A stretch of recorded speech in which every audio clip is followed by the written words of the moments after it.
এরপরে প্রশ্ন করেছেন তানভীর স্বপ্ন, আপনি জানতে চেয়েছেন ভাই সেজদে সাহুর সঠিক নিয়ম কি? ভাই তানভীর, সেজদে সাহু নিয়ে অনেক কথা, আমরা এই সংক্ষিপ্ত ভার্সনে উত্তর দেবো না ইনশাআল্লাহ। সেটা নিয়ে আমরা স্বতন্ত্র ক্লিপ আল্লাহ চাহেন তো আমরা তৈরি করে আপনাদেরকে উপহার দেওয়ার চেষ্টা করব।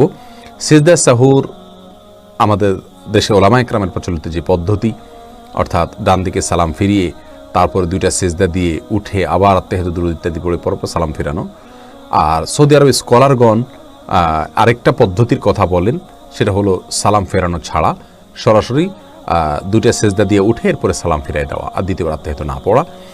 এই দুইটার কোনোটাকেই সরাসরি ডিসকাস করার সুযোগ নেই।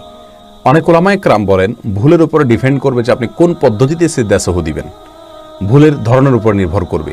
কিছু কিছু ভুলে প্রথম পদ্ধতি, কিছু কিছু ভুলে দ্বিতীয় পদ্ধতি আপনি অবলম্বন করবেন। আরও বিস্তারিত আলোচনা রয়েছে প্রিয় দর্শক, যেহেতু বিষয়টি খুবই গুরুত্বপূর্ণ, আমরা ইনশাআল্লাহ বিসমিল্লাহ এটার উপরে স্বতন্ত্র ক্লিপ আপনাদের উপহার দেব।